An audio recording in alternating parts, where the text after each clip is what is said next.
Hello, everyone. Welcome to another edition of One Plus One, your place for inconvenient truth telling and myth busting.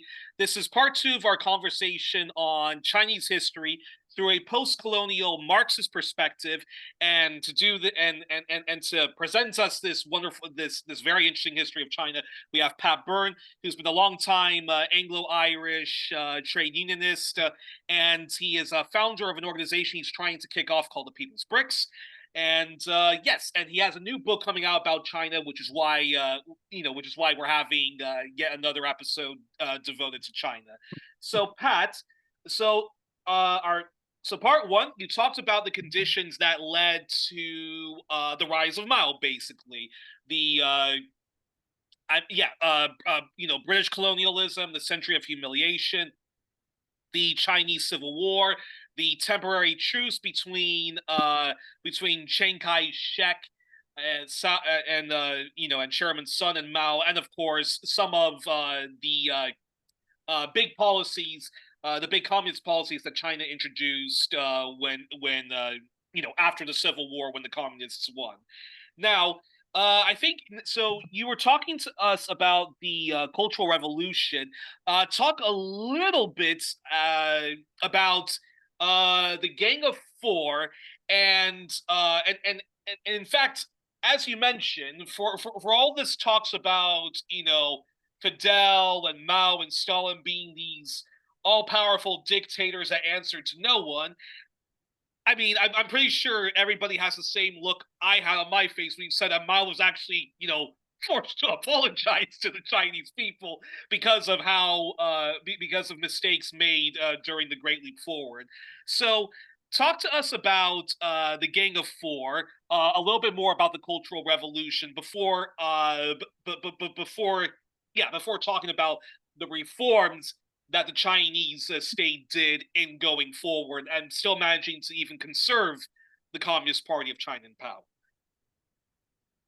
Well, the Cultural Revolution was an attempt by Mao to revolutionize the state, which he felt was becoming too bureaucratized. Remember we had this, as I talked about in the first session, we had this economic policy where China was following the Soviet Union economic model. Yeah. And so, of course, that naturally threw up a lot of bureaucrats, and Mao felt that these bureaucrats were going. He called them capitalist roaders, right? And that they were basically losing their revolutionary zeal, and he wanted to to throw everything up in the air, and of course that suited him politically as well, because it enabled him then to get control of the state machine, which he'd lost in the Great Leap Forward and the Great Famine that had caused. He had lost a lot of prestige publicly in the party, and he was blamed for that.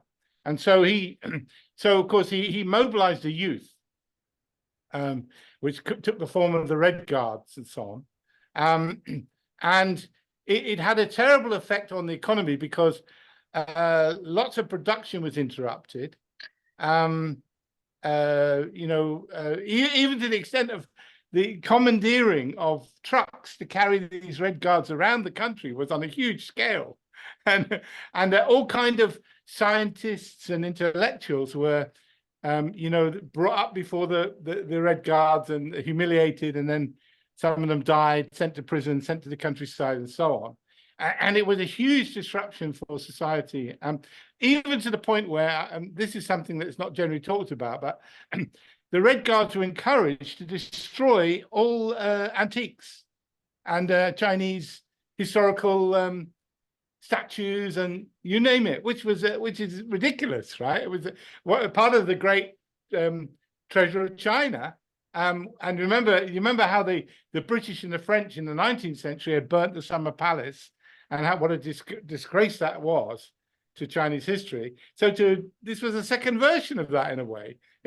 But it was thought that these were all symbols of the past, and we were starting a totally new society. We had to have a new human being and all that kind of thing.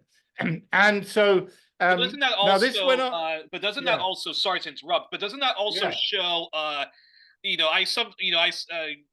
doesn't that also show the problem with, this kind of like excessive hatred that the working class has towards what they call the bourgeoisie, the new class that's going to replace the old ancient class. And of course, those are doctors, those are lawyers.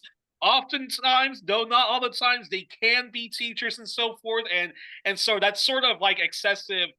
It has to be us, the working class, as the vanguard of revolution and progress and great leap forwards. So we have to get rid of what they think is going to be a new parasitic class that's going to exploit them.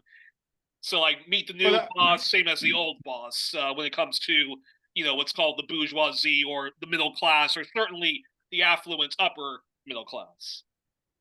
Well, I mean, the actual Cultural Revolution was more to do with the youth than the workers. So the workers were involved in this thing, but it was front and center with the youth.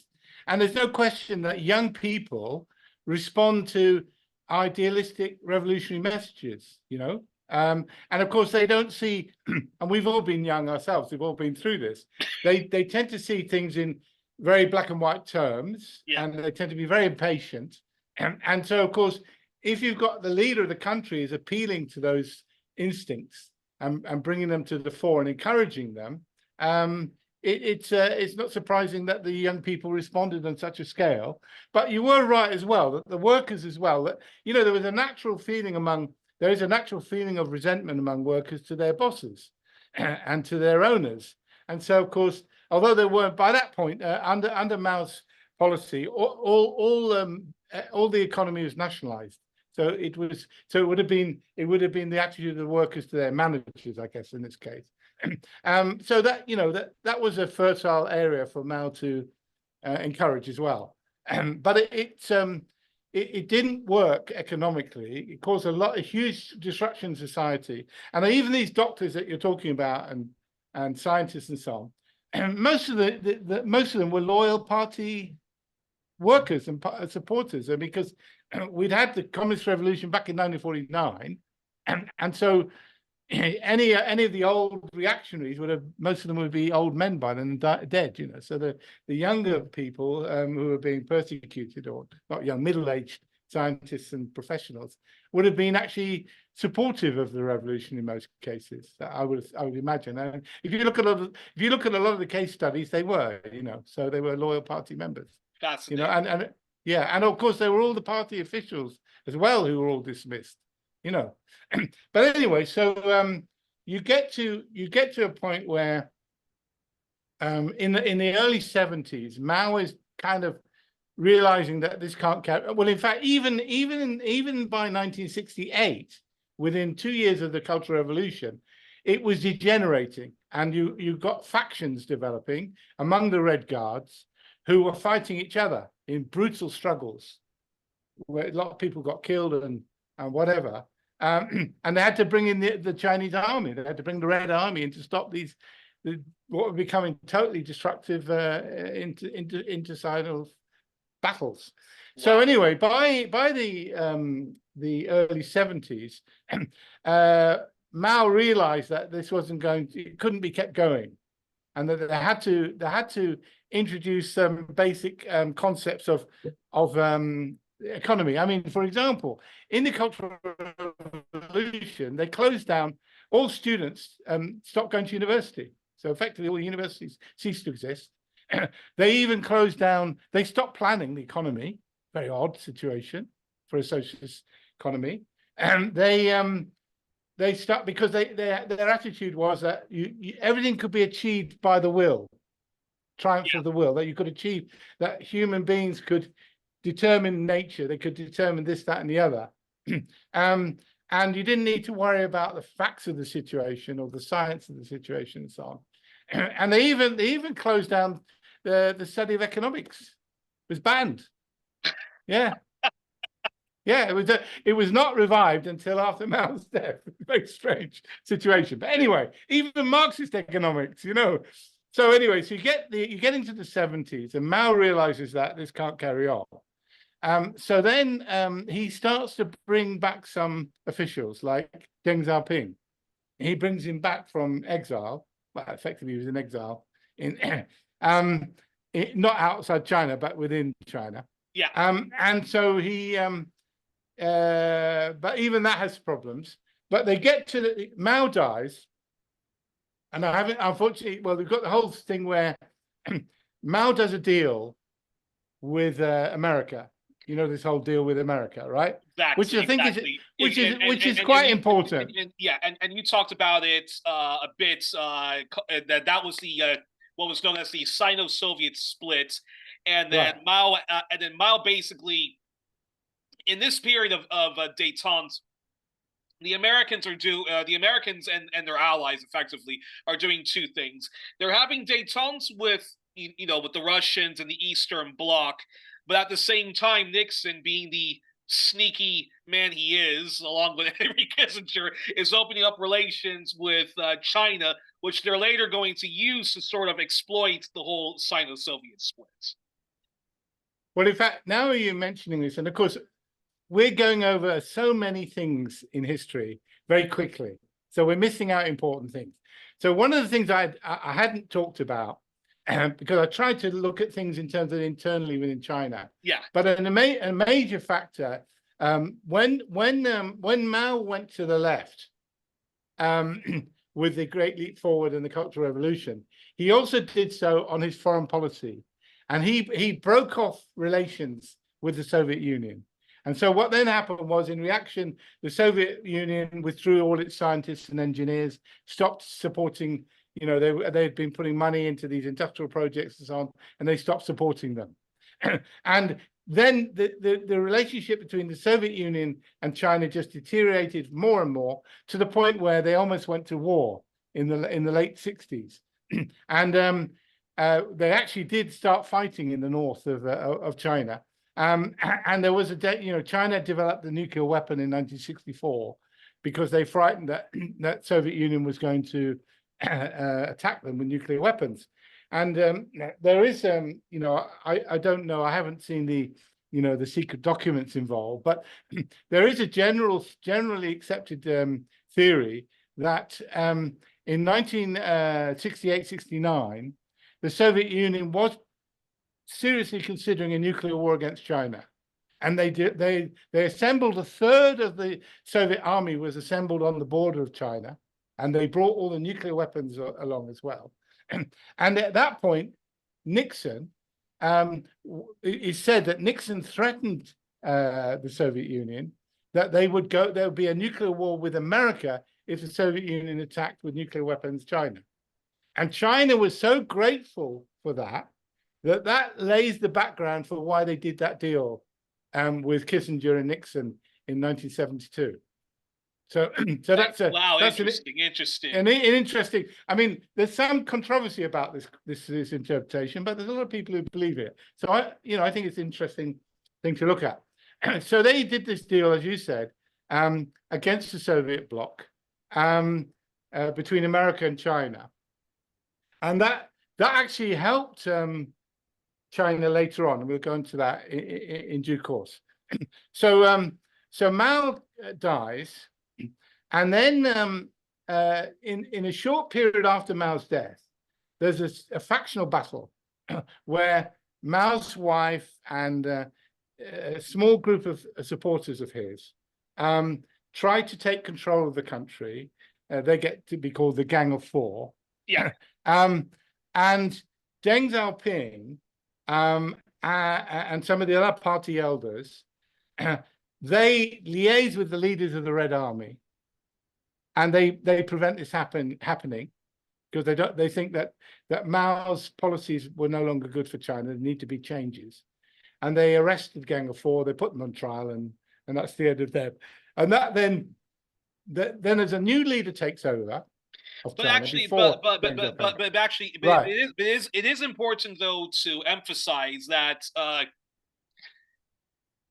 rightly or wrongly, I find, rightly or wrongly, the trial that was put on the Gang of Four, hardcore Maoists would say that this was a betrayal of the revolution, that this was a kangaroo court, and that the, if you want to call it, a capitalist faction or a bourgeois faction of the Chinese Revolution, of the Communist Party of China, had taken over.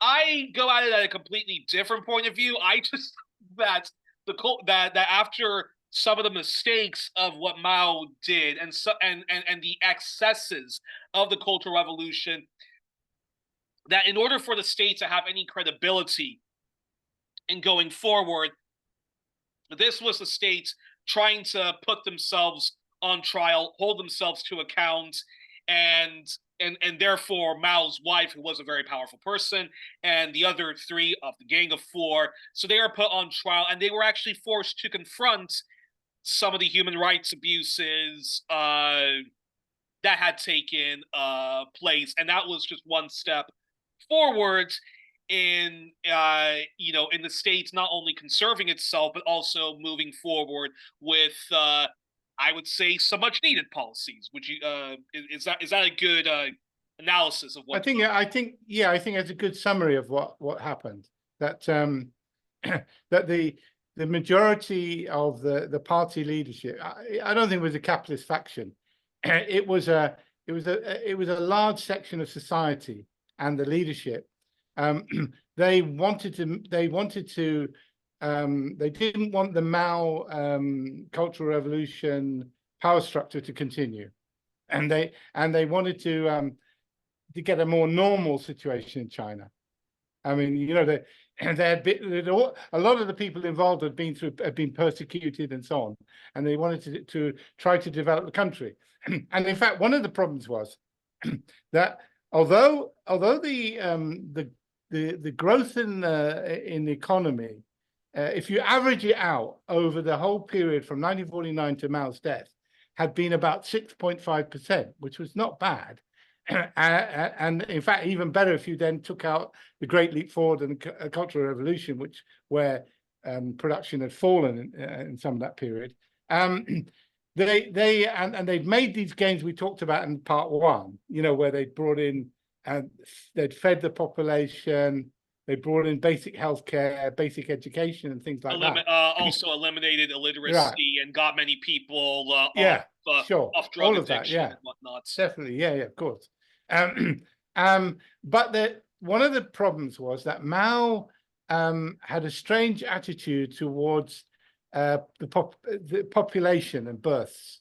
He was a big believer in encouraging big families and as many births as possible, because he saw that as in a very crude way, he saw that as increasing the labor power of China and the prestige of China as well. The bigger the population, the bigger impact they have in the world and so on. And the downside of it was that although the economy was growing and agricultural production was growing, it was undermined by the fact that there were so many more mouths to feed.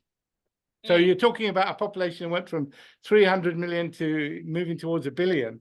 You can imagine how difficult that was, which is why the one-child policy comes later. But so Mao didn't agree with. So the one-child policy came after Mao. Yeah, after Mao. Yeah. There's a lot of people don't realize Mao would have never allowed a one-child. This is why we have Mao would never have allowed a one-child policy. So one of the things that happened when Mao died and the party leadership changed, it didn't immediately go to Deng Xiaoping. There was an interim general secretary and so on. But one of the problems they had when they sat down and they looked, they tried to do a review of the situation in China. Some of the top party officials said openly, look, in some parts of the country, because that's another thing about agriculture, is it's very uneven. He said in some parts of the country we've got serious malnutrition. Because we've got so many more mouths to feed, and although we've increased agricultural production, it's not keeping up, and so we have to do some reforms in this. So Deng Xiaoping takes over, roughly about 2 years after Mao's death, And at first, they don't have a plan, but they know what they don't want to do, and because they've been through a whole lot of experiences and they want to learn from them. So one of them was I talked about. You remember I talked about earlier about that the approach towards the economy was not scientific, and that they had just introduced new policies and they'd spread them across the whole country all at one go because they thought they were good ideologically and so on. So that's why the famous phrase seeking truth from facts that Deng Xiaoping talked about, that we have to return to the facts of life, not what we want them to be, but what they are.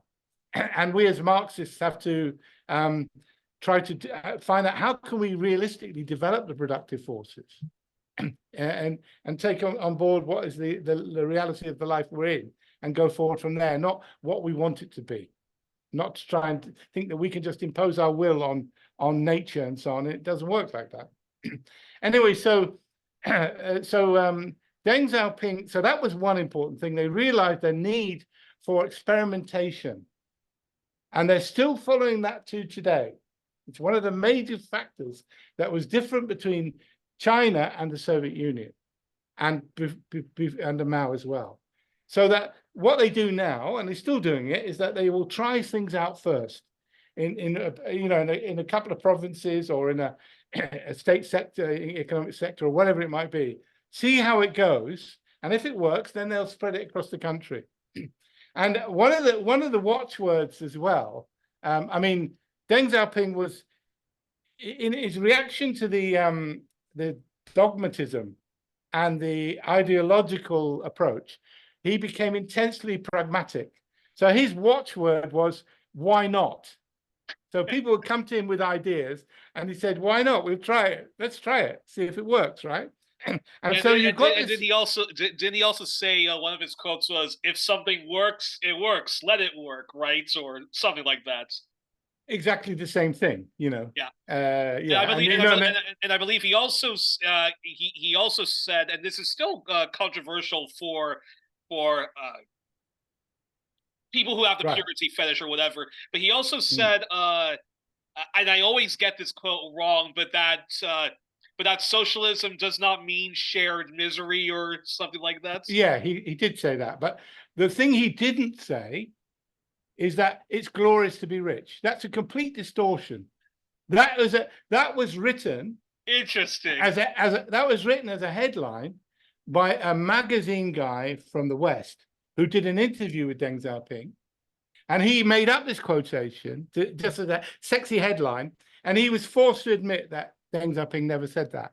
All that Deng Xiaoping said was that it's inevitable that some people will get rich. I can't remember the exact wording, but it's inevitable that some people will get rich. But then he said, first, but they then have a responsibility to help the people behind them. So it's actually a reasonable position. And it's ironic. It's the same quote. It's the same misquotation that was leveled against this guy from the Soviet Union, Bukharin. They said that Bukharin had said something very similar about, that the peasants must get rich and blah, blah, blah. But he didn't say that. And if the reason why I mentioned Bukharin is because they were looking around, because the way communist societies work, communist leaderships work, that although they were very pragmatic in their approach, they were also looking for an ideological justification within the Marxist tradition, because that's how debates go on in China, even to this present day. And so what happened was a delegation of party officials, young party officials, went to a conference in Italy that had been called in this period in the late 70s. I think it was in 1979, the conference. They went to this conference, which had been called to look at the ideas of Bukharin. And Bukharin was alongside Lenin, was the leader of the Soviet Communist Party in the 1920s, until Stalin effectively took over in 1928. And They went to this conference, and they were very surprised to find that the works and thoughts of Bukharin and Lenin as well in the new economic policy of 1921 to 1927 were what they were looking for China. They were looking for a new economic policy because they'd realized that the war communism that had preceded it, which was a similar kind of policy to Mao's policy, hadn't worked. You know, they could anyway. For also, that's a long discussion as well. Yeah. But anyway, so what they then did was they came back to China. They translated all of Bukharin's works, and they organized tours of the country, giving lectures on him. And that was then became the basis. The new economic policy became the basis for the ideological justification for the new policy. So in my book, I call it China's new economic policy, China's NEP. So, and I think that it makes sense because what the policies they follow are what they did in the 20s under Lenin and Bukharin. So it's a very similar idea, but they took it further. But that's definitely the core of where they started from. So that's interesting from a socialist communist ideology point of view to see the origins of these things and how they thought about it. Now, this might overlap with part 3, but I think it's important to talk about it. What do you? Okay, so China opens up relations with the United States and the West. That's Australia, right, Canada, France, and so forth. And so well, we won't talk about the foreign policy elements, but we will talk about the economic trade policies. And right, so many people who are critics of China, you have you have liberal critics of China, you have Marxist critics of China, and so forth. They'll say that yes, China's economy did open up in the 80s and onwards, but it came at the expense of the working class, because China basically allowed the United States and its allies to do free trade, and then that's where you get the deindustrialization of the West, opening up factories. It could be auto factories, it could be computer factories, microchips, and so forth in China. And the Chinese folks themselves, the average Chinese Jane and Joe, they're exploited, and they are, and they're exploited by this. So yeah, so what's your response to that? Because there of course there are elements of truth to that. So where did the half truths begin and the full on, you guys are completely misunderstanding the Chinese system, come in? Okay, so yeah, there's a danger of jumping ahead here. So I think we need to go through the events as they develop. Please do, yeah. But it's interesting you talk about that, because one of the big problems that China had after the revolution was that America imposed an embargo, economic embargo on China for 20 years or more. And not just America, all its allies. You know, and China was not recognized by any major country outside the Soviet bloc and the developing world. Yes, that's true. And right. Yeah, that's so all the rich advanced countries of the West, and they wanted to have nothing to do with China. They didn't recognize China. They recognized Chiang Kai-shek and Kuomintang on the island of Taiwan as the official representative of China, but they blocked all kind of economic and scientific contact with China, and that was a problem for the Chinese economy, naturally, because if you're operating in the world economy, then you don't have any contact with the rest of the world economy. It's very difficult, and on top of that, you've lost your contact with the Soviet Union because of the split, the Sino-Soviet split. So China was very isolated. And in reaction to that, Mao actually encouraged that in a way, and he had a policy of extreme self-sufficiency, which you could understand why, but it still is not very effective. So then, what then happened was they started to realize that, and one of the first things that happened under first of all, well, under Deng, was and the general secretary who was in charge of the party in the interregnum, was that they organized visits abroad. So they sent Deng Xiaoping went to Japan, and people and eventually America. People went to all European countries and so on, and they were shocked because in this whole period, although China had made advances, it had fallen behind the advances of the West in terms of technology and etc. and wealth, even among ordinary people. And so they were very shocked when they saw how much advance the West had got. And this gave more impetus to the need to have reforms. Now, these reforms happened. And so what they started to realize, they saw what had happened in Japan, in South Korea, in Taiwan, etc.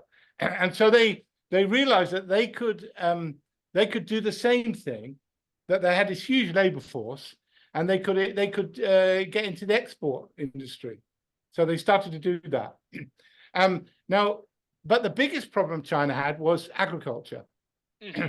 And as I said to you, there were still sections of the population that were suffering from malnutrition and so on. So then what happened was a group of farmers in Anhui province, they made a secret pact. I don't know if you know this story, but these 13 farmers made a secret pact where they said, what we're going to do is we're going to keep supplying the quota for the commune, the state decided quota, but in our extra time and extra resources we might generate ourselves, we're going to start to grow things that we want to do. And it could also apply to, we're going to cultivate fish in the ponds and things like that.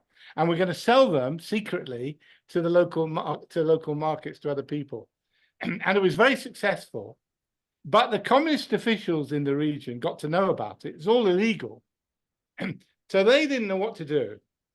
So in the old days under Mao, they would have repressed it, right? But under the new regime, they didn't know what the party leadership's view would be. So they passed the decision and went all the way up to the Politburo. And the leadership of the Deng and so on, they said, well, how is it going? Is it actually getting results? And it was getting results. And they said, well, okay, let's leave it alone. Let's see what happens. Then what happened was, within about 18 months, all over China, the word spread around by Bush Telegraph, I suppose it was, right? But so farmers all over the country started to bombard Beijing with requests to be able to do the same thing. And the party leadership said, even though it wasn't legal, they said, okay, let's do it. And it had an incredible effect that because they allowed, so it got the best of all worlds. The farmers had a guaranteed sale to the state of their quota at a set price, because as you know, one of the big problems of agricultural production is fluctuations in price, which can be ruinous to the farmers.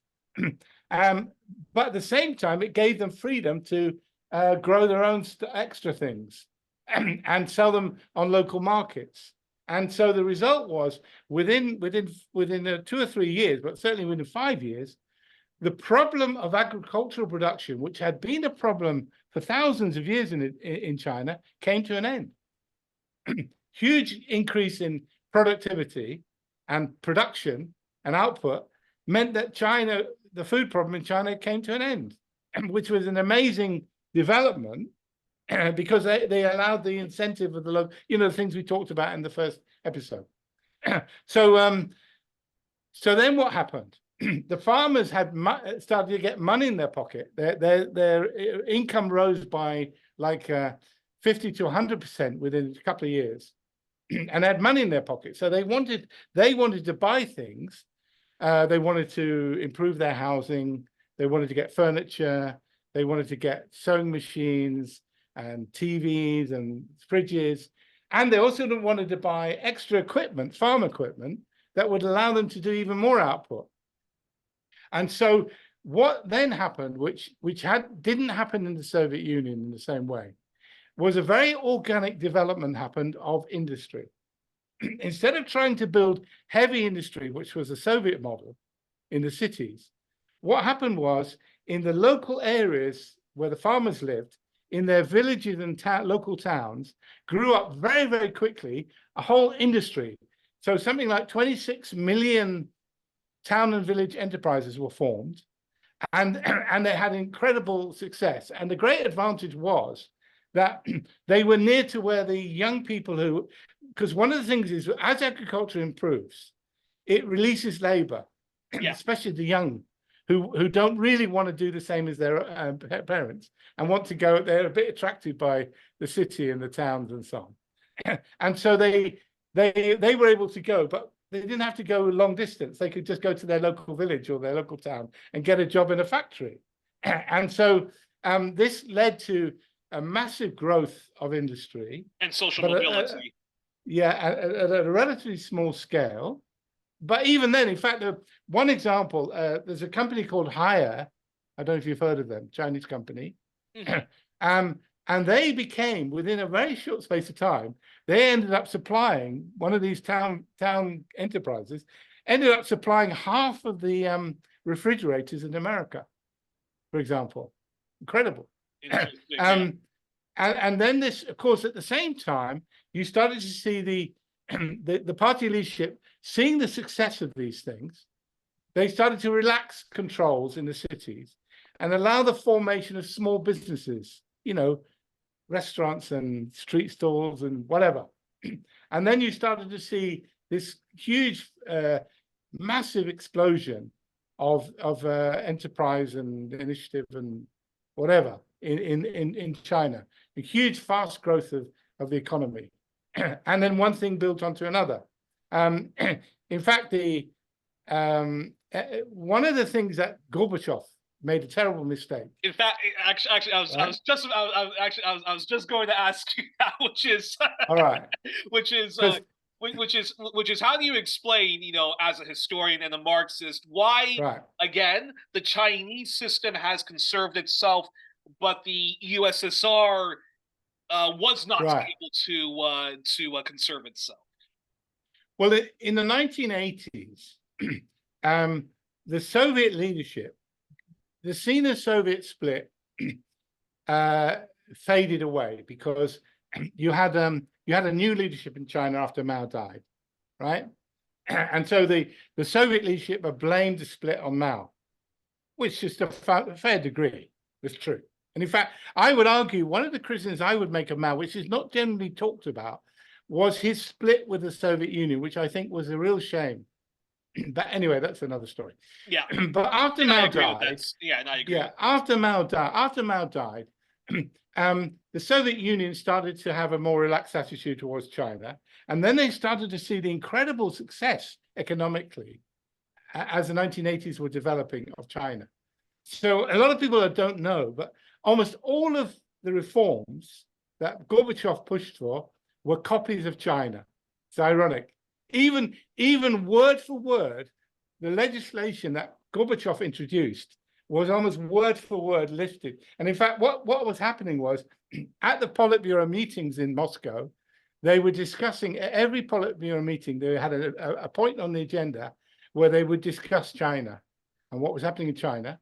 And they would send their leading party officials to China to come back and make reports. So when Gorbachev came to power in 1985, he had this idea that he would copy what the success that China was making, because at that point, Gorbachev wanted to reform the communist system and make it much more successful. It's a whole story we don't have time to go into. The big mistake that they made was they copied what China was doing, but not the Chinese method. So what the Chinese had done, they'd been much more cautious. And what they tried to do was go one step at a time.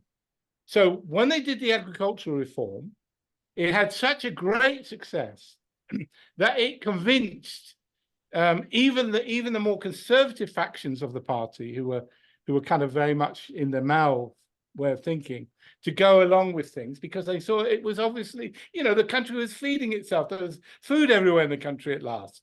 The same thing had happened in the 1920s under the NEP in the Soviet Union. And so then, having succeeded on the agricultural side, then the development of the town and village enterprises, it seemed reasonable because these were still the communes. It was still a collective enterprise process, although that started to change. But initially, it seemed like an organic, straightforward development from where they had been. And it was so successful again that the party leadership and the different factions of the party leadership went along with these reforms. Now, they started to run into problems, which maybe I'll come on to in part 3 of this series. So it's safe to say Gorbachev. Coming back to Gorbachev. Yeah, Gorbachev. He tried to do. But it's safe to say Gorbachev. Yeah. But it's safe to say that China did approach, despite its leftist critics, it did approach things with scientific socialism. So you gradually reform. So you gradually reform something which isn't working. Yeah, and you see if it works. You see if it works. Yeah. Whereas the Soviet Union was trying way too hard to do so many different reforms at the same time, from the liberal human rights reforms to this economic reform, and of course, many people exploited the Soviet Union's weakness in that. Yeah. So he tried, as you say, he tried to do all the reforms at once, and even politically it didn't work because he was taking on entrenched interests in those particular sectors. So he tried to do agricultural reform, the same as the Chinese. He tried to reform the military-industrial complex. He tried to reform engineering industry, and et cetera, all at the same time. So he ran up against the entrenched interests of different factions of the party and united them all against him. And he also did this stupidity of just allowing total freedom of the press.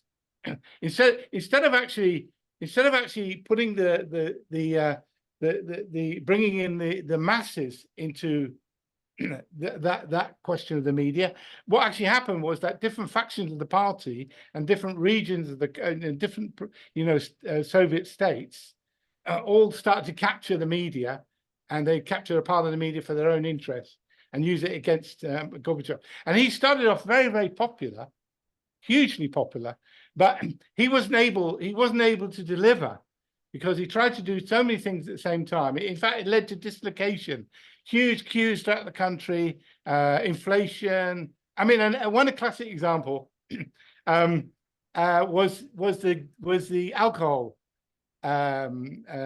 reform, because alcohol was a major problem in the Soviet Union because of a lot of alienation that people felt under the system, where basically it was all top down and decisions were made centrally, and grown up this culture of alcoholism, and so what they decided to do was to restrict alcohol. They ran a massive campaign against alcoholism in society, and it was very successful.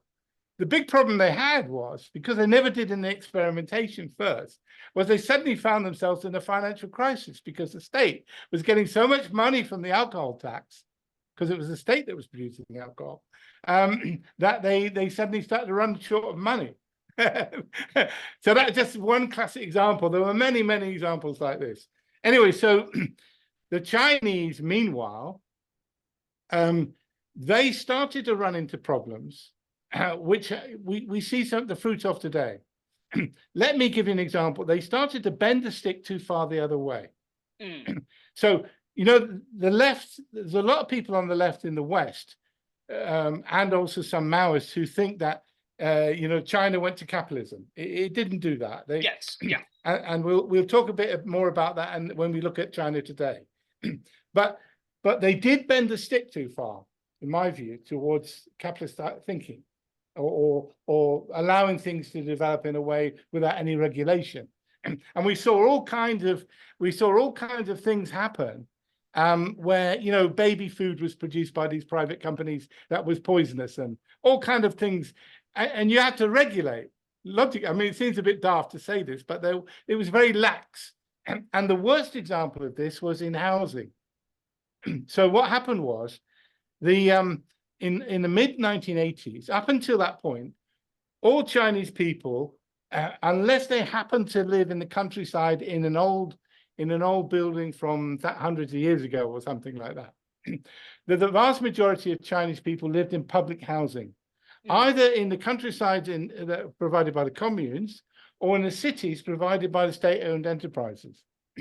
And now there was a discontent with this housing, because a lot of the housing had been built with Mao's ideas of sharing, of communal facilities, which he took too far.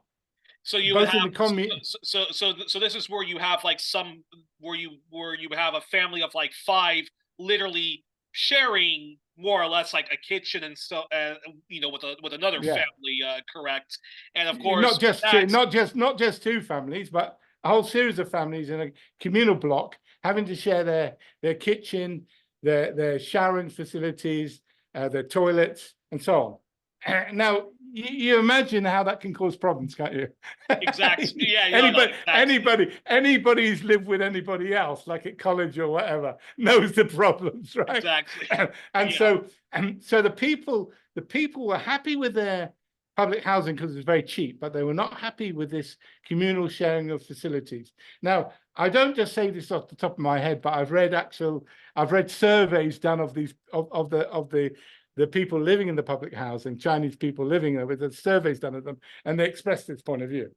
Anyway, so then what they should have done was they should have then said, well, okay, let's do a new kind of public housing in consultation with the tenants and potential tenants, and make it the way they like it, right? And but instead of doing that, they abandoned public housing.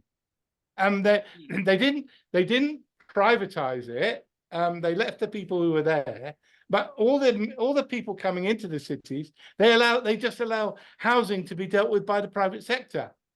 Now we know from the experience around the world that the private sector is not interested in housing poor people. yeah They're only interested in housing upper middle class and rich people where they make a lot of profit.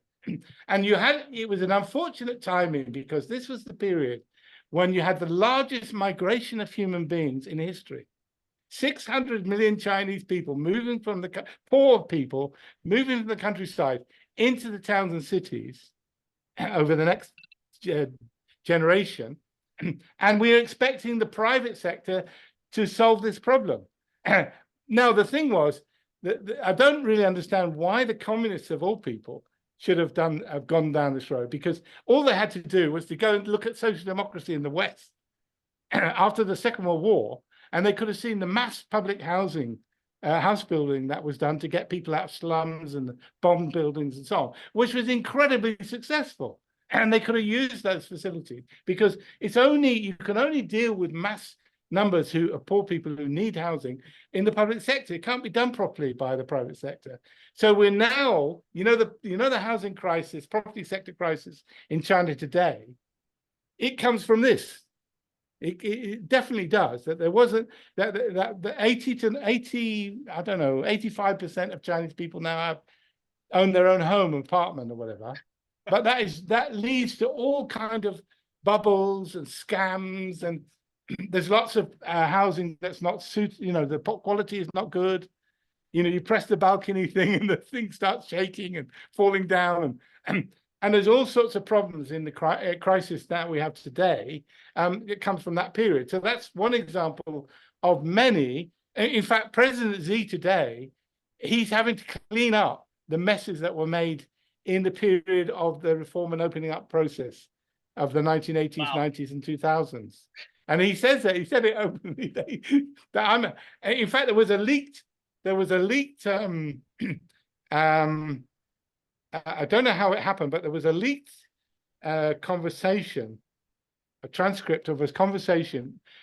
Apparently, what happens every year, the president, Xi, has to meet the elders of the party in private, and they have a discussion about China, how things are going. And they had a leaked transcript of this from 2 years ago, where they're criticizing him for the housing crisis and the inequality, the corruption problems. And he's saying, look, I've inherited these things from you guys who allowed these things to happen. And I'm having to clean up this mess, which is very true, right? So anyway, so then let's moving on. There were a lot of problems, and I don't know if you want to talk about Tiananmen Square. If you want to, you can.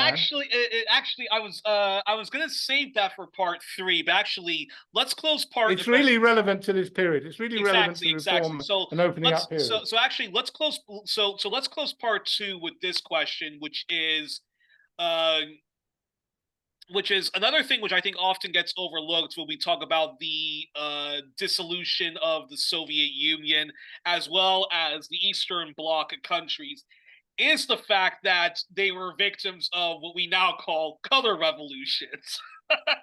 Sure. I mean, you can't ignore it, Yeah. but the No, Soviet no, no, no. but No, no, it's The true. Soviet Union, the Eastern Bloc, were all victims of color revolutions, of a very well-funded expat community that have far-right Nazi skeletons in their closets, who would weaponize, what we call half-truths.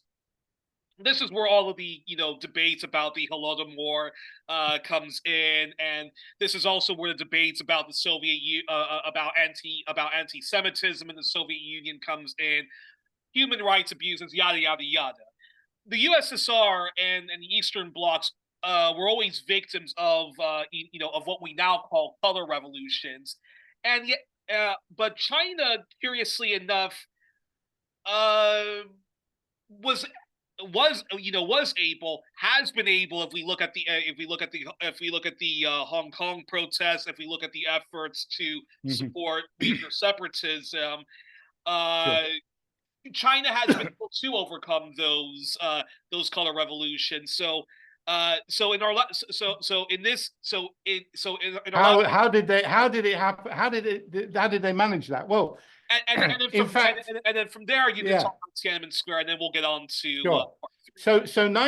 So the 1980s was a period of great economic growth, but also some of the contradictions of the system arose because the one of the big reforms of Deng Xiaoping was to release the controls of the the Soviet Union and its planning system, its central bureaucratic planning system, had set prices centrally for a lot of the major goods of society, huge amount of goods in society. I think, if I'm right, I think 60,000 prices were set centrally, whereas in China it was only about 600, but they were the essential goods.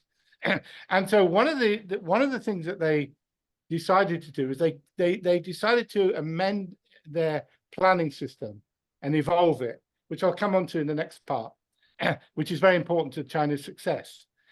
But they were in a funk in the 1980s because they realized that they probably needed to release the control of prices to allow the market to set the prices, which was a more efficient way to do it.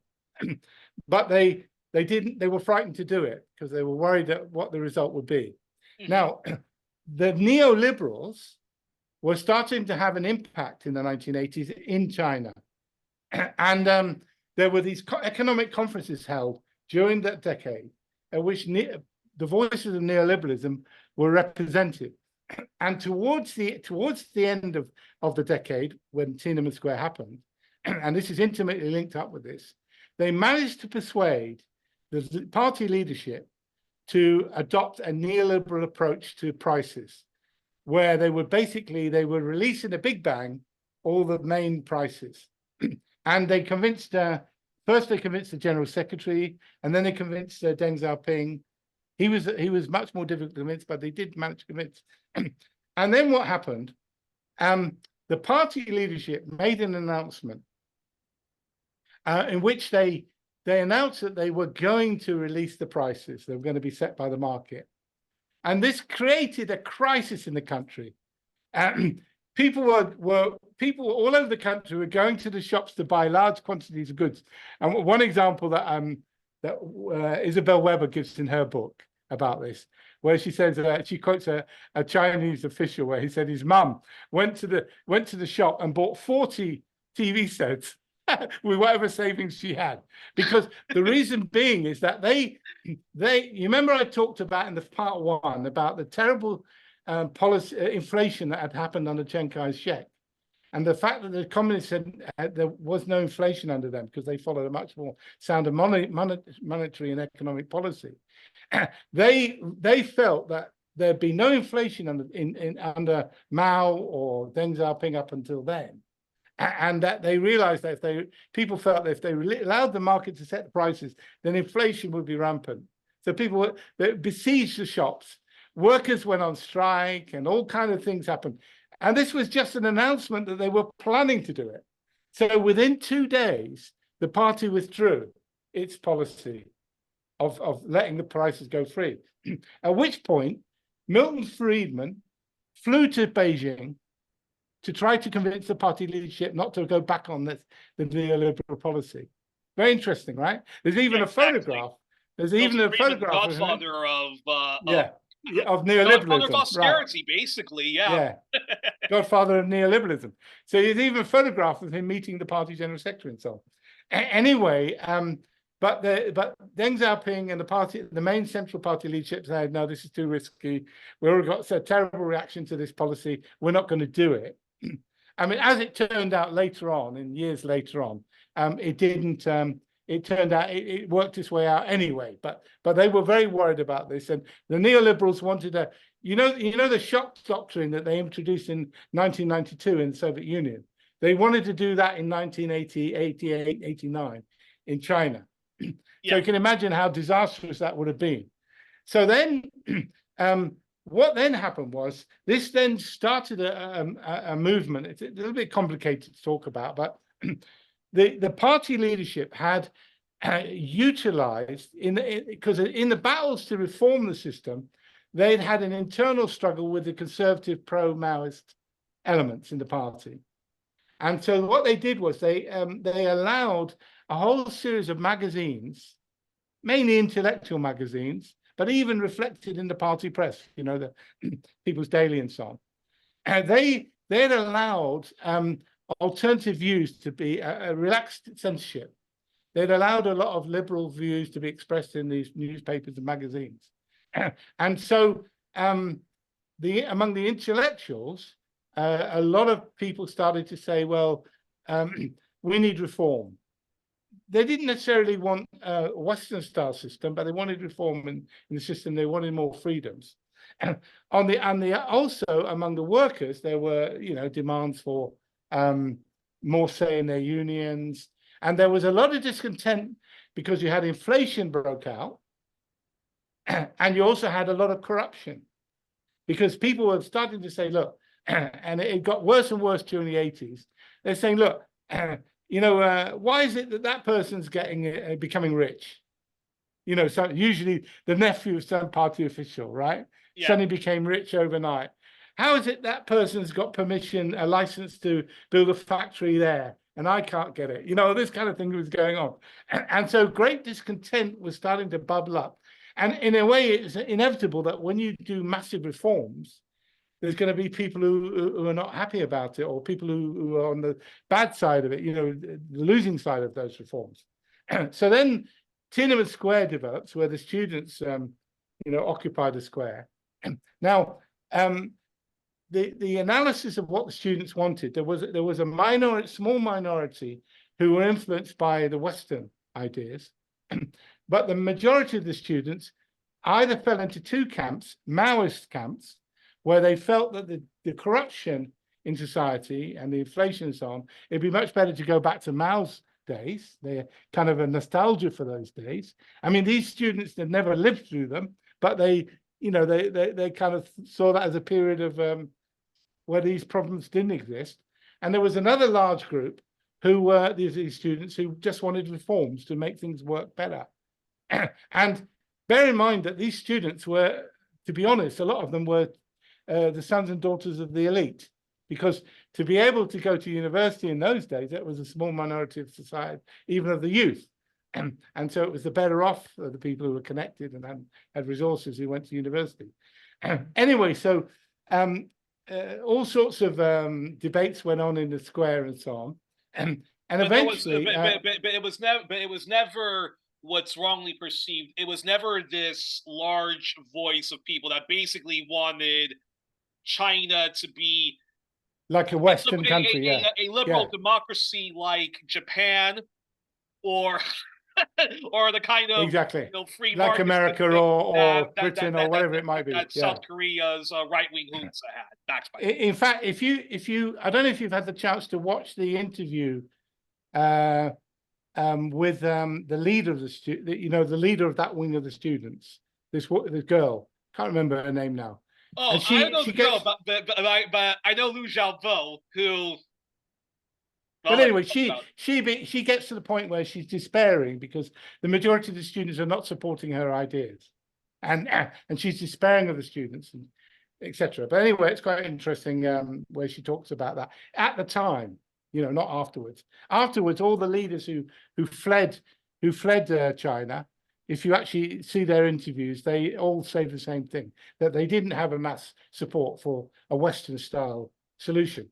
And then you get to the point where Deng Xiaoping decides that this has gone too far. So he then he convinces the army leaders to mobilize the army to come to Beijing. Now, there's a thing said that there's this huge massacre that takes place in Tiananmen Square, but this is a complete figment of imagination. And in fact, it was very interesting that Julian Assange, the guy who's been released recently, his Wikipedia was able to get hold of all WikiLeaks. Sorry, WikiLeaks, not Wikipedia, pardon. WikiLeaks was able to get hold of all the cables, the private secret cables from the Beijing embassy and the CIA back to Washington. And the CIA did an investigation after the events that happened. And it turned out that only about 150 people died in that whole thing. And it wasn't, the army didn't come in and trash the students. In the middle of the night, the army came in and persuaded the students to leave, and they marched voluntarily out of the square. And the violence that did occur was actually between the army and the police and local neighborhoods near the square, in the approach to the square. And there was quite a lot of army and police themselves got killed in that 150. Yeah, exactly. So, no. Yeah. In fact, so it wasn't this great big massacre that they made it out to be. And another interesting thing was the tank man, the video of the tank man. Yes. Well, that's been doctored, that video. What they did was they cut it up so you don't see the wider view of the original video. And he's actually not standing there stopping the tanks coming into Tiananmen Square. It's happening the next day where the tanks, all they're actually doing is they're trying to come out of their car park to leave Beijing to go back to their units. And they can't understand who this guy is who's standing in front of them, trying to stop them going home, right? Anyway, so that's just an example of how you can manipulate all this stuff. So Tiananmen Square was, to be honest, it was a mistake of the party leadership to have allowed these neoliberal reforms to be broached and introduce some of them, which had caused all kinds. And it was they had this big problem of corruption, where they weren't cracking down on corruption. They were allowing party officials to abuse. Can you imagine?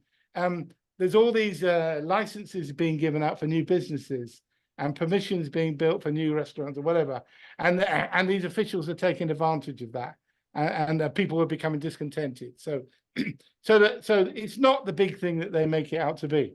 But nevertheless, what happened was, afterwards, it led the party leadership to pull in its horns on the reform process.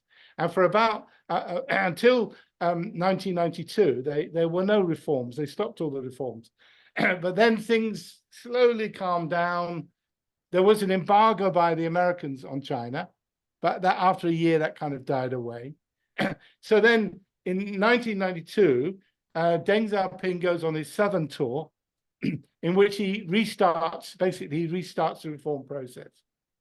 And part of that was, which I hadn't talked about, was the special economic zones. So that not only did they allow, not only did they stop the setting of all central, they changed the planning process. So they didn't set, things were not all set centrally. And they allowed business to flourish and so on, and the farmers to farm their own land and so on with a lot of local input.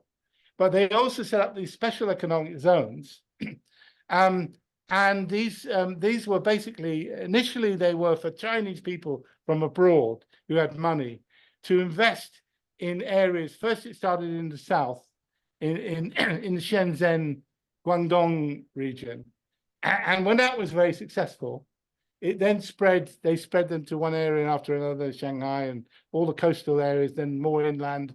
And it was very successful. They basically allowed foreign capitalists, like they had done in the Soviet Union in the 1920s, they allowed foreign capitalists to bring capital into China in these special economic zones, and to they gave them certain freedom from certain regulations and other things to set up, and they were very successful in bringing technology from the West. Now, these foreign capitalists, what they were mainly interested in, and because the Chinese market at that time, people were so poor, the Chinese market wasn't a very important area to sell into. What they did with the special economic zones was to create factories to export back to the West, and at a cheaper price with cheap labor. So that was what these special economic zones essentially were. So they were copying what had happened in Japan, in South Korea, in Taiwan, and so on. This kind of this process. So there were other things that happened in that period, but we'll come on to them in part 3, I think. Yeah. Exactly. Well, folks, we were on this. Yeah, you were joined with us on part 2 of this episode of 1+1, our All Things China with Pat Byrne. Where again we look at Chinese history through a post-colonial Marxist perspective. Please join us for part 3, where we're going to talk about the China of today, and also address some of the half truths to full-on propaganda that's leveled at China.